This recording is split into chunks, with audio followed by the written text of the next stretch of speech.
Hello everyone, welcome to Internet Learning. Hope you all are doing well. So today we are going to discuss the topic National Parties of Class 10 Civics Chapter number 4. So इस section में हम national parties के बारे में पढ़ेंगे कि हमारे देश में कौन कौन सी नेशनल पार्टीज हैं एंड उससे पहले हम ये समझेंगे कि नेशनल पार्टीज क्या होती हैं.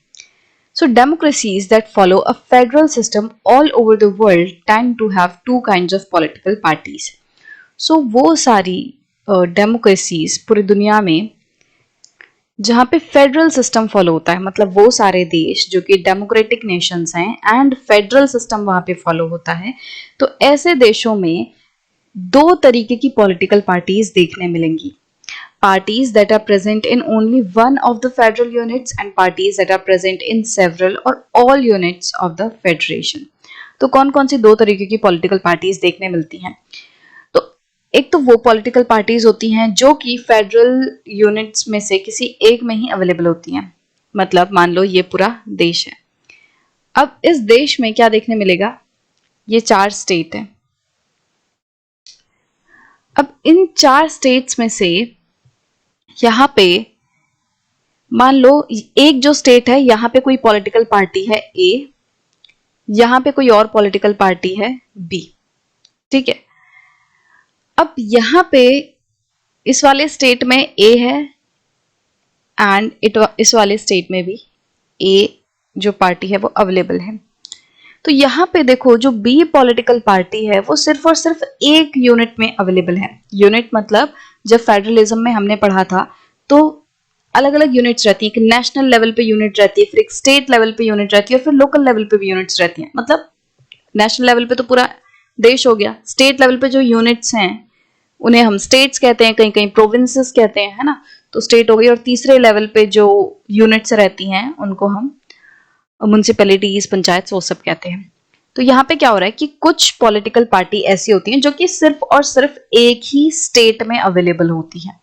वहीं दूसरे तरीके की पॉलिटिकल पार्टी वो होती हैं जो कि एक से ज्यादा स्टेट्स में अवेलेबल होती हैं या फिर सारे ही स्टेट्स में अवेलेबल होती हैं.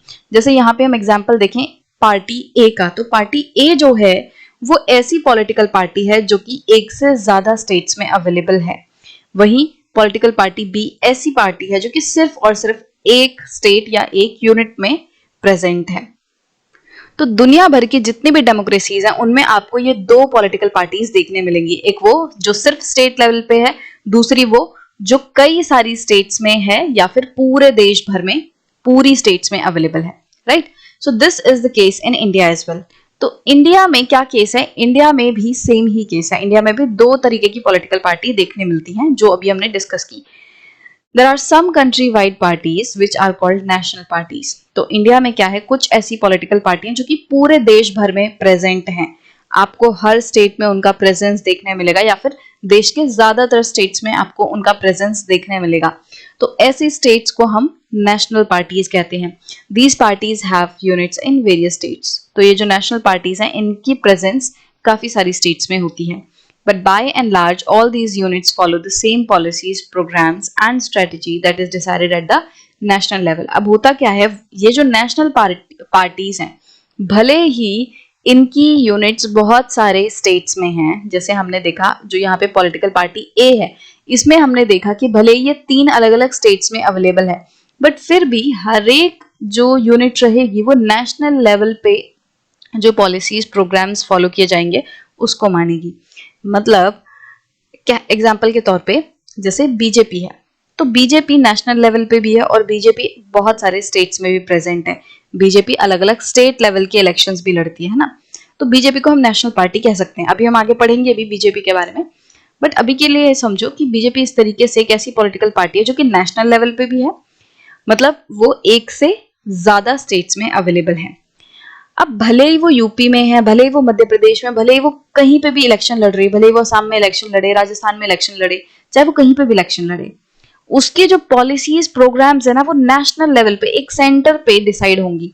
बीजेपी के कुछ टॉप लीडर्स होंगे, कुछ ग्रुप होंगे जो कि हर एक स्टेट के लिए पॉलिसीज बताएंगे, जो कि सेंट्रल लेवल पे, मतलब बीजेपी के टॉप लेवल पे हर एक यूनिट के लिए चीजें निकल कर आएंगी कि हमें ये पॉलिसीज, ये प्रोग्राम्स ये निकालने हैं. मतलब ऐसा नहीं होगा कि यूपी में जो बीजेपी काम कर रही है उसका अलग प्रोग्राम होगा, उसकी अलग ओपिनियन होगी, ऐसा नहीं होगा।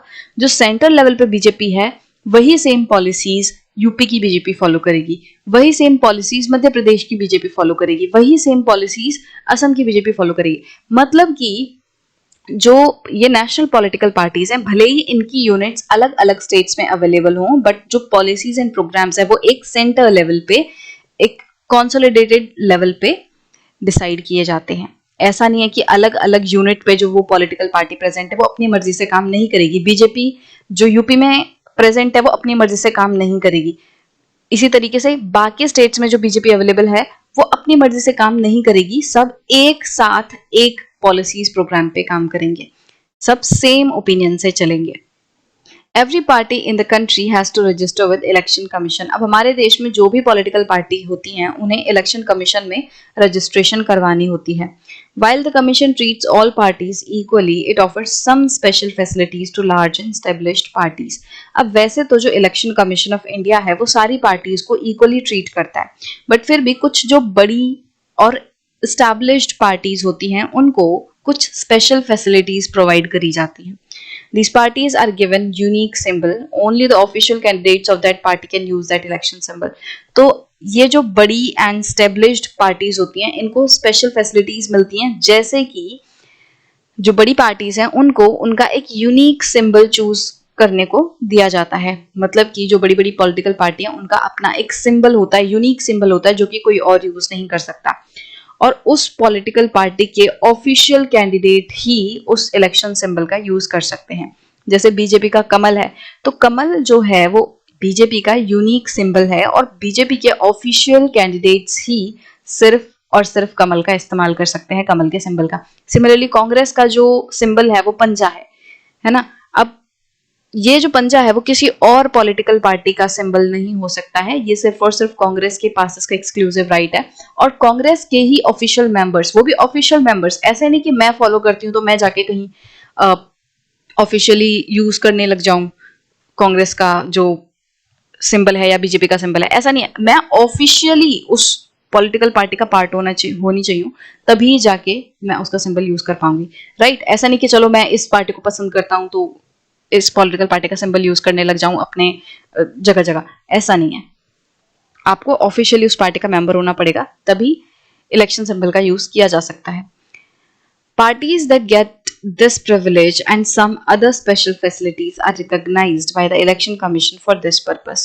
तो वो पॉलिटिकल पार्टीज जिनको ये स्पेशल प्रिविलेज मिलती है, ये जो यूनिक सिंबल है वो मिलता है और इसके साथ साथ कुछ दूसरी जो फैसिलिटीज मिलती हैं, ऐसी पार्टीज जिनको ये सारी स्पेशल प्रिविलेजेस फैसिलिटीज मिल रही हैं उनको रिकॉग्नाइज्ड कहा जाता है।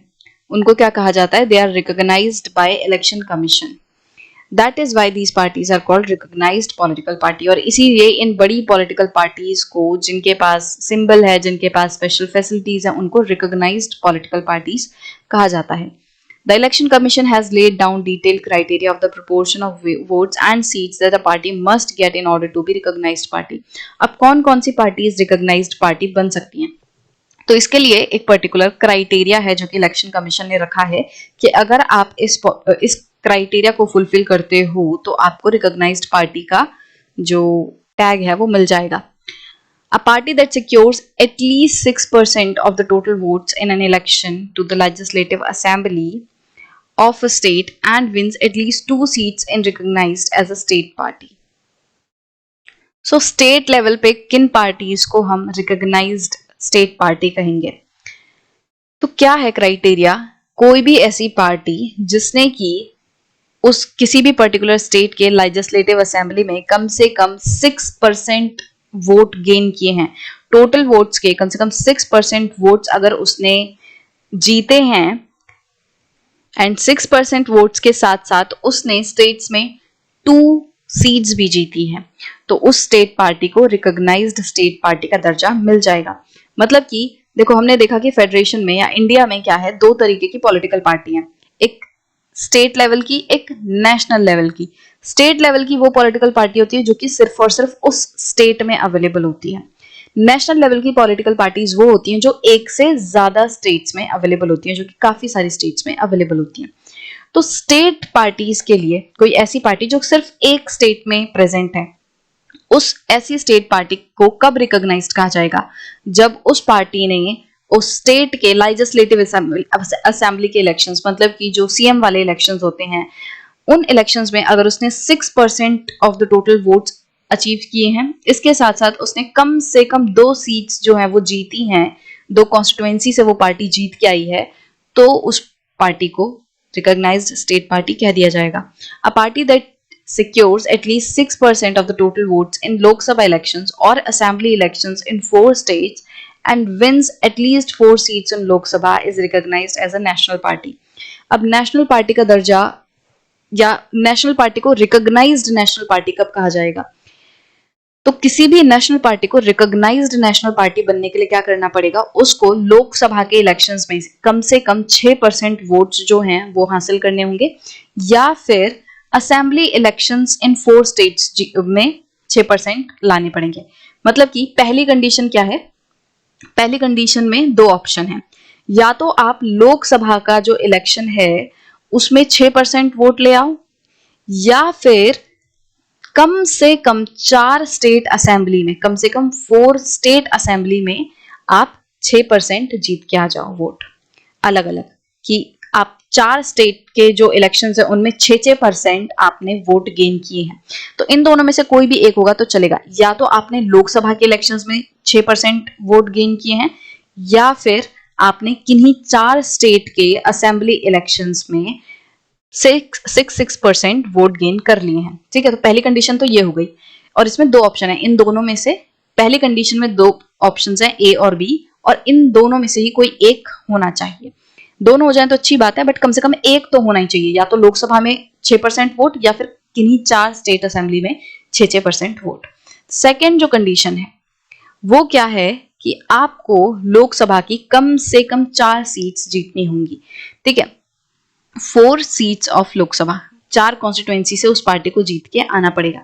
तो जब ये दोनों कंडीशन फुलफिल हो जाएंगी, जब या तो लोकसभा में 6% वोट आ गए एंड 4 लोकसभा की सीट जीत ली, तो भी आपको क्या मिल जाएगा? रिकॉग्नाइज्ड नेशनल स्टेट का दर्जा मिल जाएगा।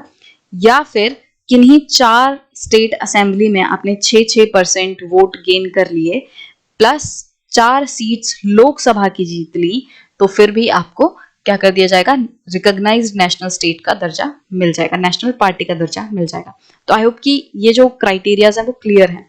कोई स्टेट पार्टी कब रिकॉग्नाइज्ड कहलाएगी? जब उसमें कम से कम जो उस स्टेट के इलेक्शंस हैं उनमें 6% वोट एंड कम से कम वहां पे 2 सीट वो जीते। ये दोनों कंडीशंस उसको फुलफिल करनी होंगी, तभी जाके वो पार्टी स्टेट में रिकॉग्नाइज्ड कहलाएगी। सेकंड, नेशनल पार्टी कब रिकॉग्नाइज्ड होगी?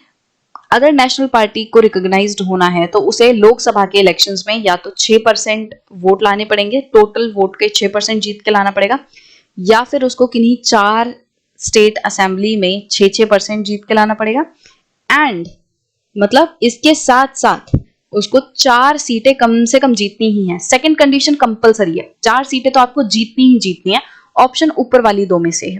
ठीक है, ऊपर वाले 2 में से कोई एक होगा एंड 4 सीट्स होंगी, तभी जाके जो पार्टी है वो रिकॉग्नाइज्ड नेशनल पार्टी कहलाएगी। According to this classification, there are 6 recognized national parties in the country as per notification of the Election Commission of India issued in 2023. तो ये जो भी हमने क्राइटेरिया देखा नेशनल पार्टी का, इस क्राइटेरिया के हिसाब से हमारे देश में 6 रिकॉग्नाइज्ड नेशनल पार्टीज हैं, और ये जो 6 रिकॉग्नाइज्ड नेशनल पार्टीज हैं वो इलेक्शन कमीशन ने जो नोटिफिकेशन इशू किया था 2023 में, उसके हिसाब से है ये, राइट।